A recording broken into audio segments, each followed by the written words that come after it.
لله رب العالمين، والصلاة والسلام على سيد الأنبياء والمرسلين وعلى آله وأصحابه أجمعين. والحمد لله الذي أرسل رسوله بالهدى ودين الحق ليظهره على الدين كله، وكفى بالله شهيدا. وأشهد أن لا إله إلا الله وحده لا شريك له، وأشهد أن محمدا عبده ورسوله. قال الله تبارك وتعالى في القرآن المجيد والفرقان الحميد: أعوذ بالله من الشيطان الرجيم، بسم الله الرحمن الرحيم.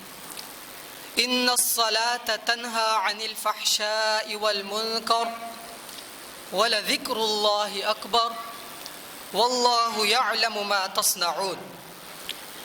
رئيس الحفلة المبجل والمستمعون الكرام، هذا شرف لي عظيم أنكم أتحتم لي هذه الفرصة الذهبية للمساهمة في هذه الحفلة النورانية. فما هو يقدم إليكم الكلمات الدينية السهلة السائغة، فالمرجو منكم الاستماع بكل شوق ورغبة.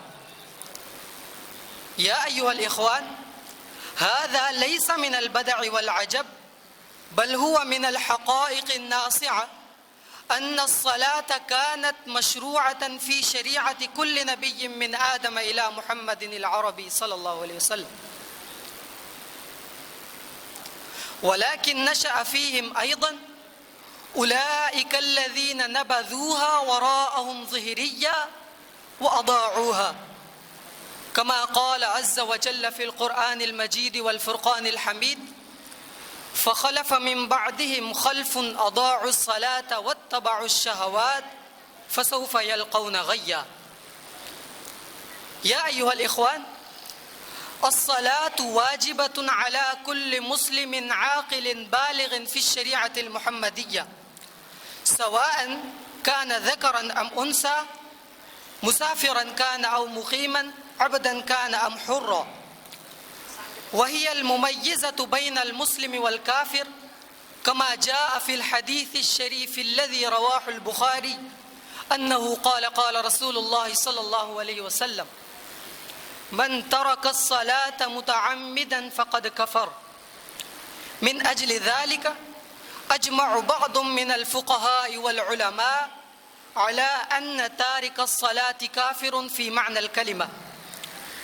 وقد أمر الله سبحانه وتعالى الصلاة في القرآن المجيد والفرقان الحميد مرات وكرات بقوله: وأقيموا الصلاة وآتوا الزكاة. وأيضا قال: إن الصلاة كانت على المؤمنين كتابا موقوتا.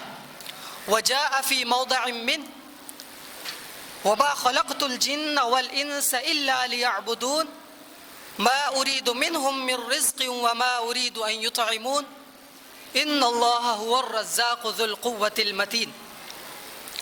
فلذلك أمر الله سبحانه وتعالى بالصلاة بالاستعانة بالصلاة، فقال: يا أيها الذين آمنوا استعينوا بالصبر والصلاة. وأما فضائلها فهي كثيرة في كتب الأحاديث والسنة، ولكن الآن أكتفي كلماتي بالحديثين. قال النبي صلى الله عليه وسلم: الصلاة معراج المؤمنين، لأنها فرضت في المعراج. وقال في موضع آخر: جعل قرة عيني في الصلاة. لقد صدق الشاعر الهندي محمد إقبال حيث قال: لقد قام محمود وأياز في صف واحد فلم يبق هناك أحد عبدا ولا سيدا. وآخر دعوانا أن الحمد لله.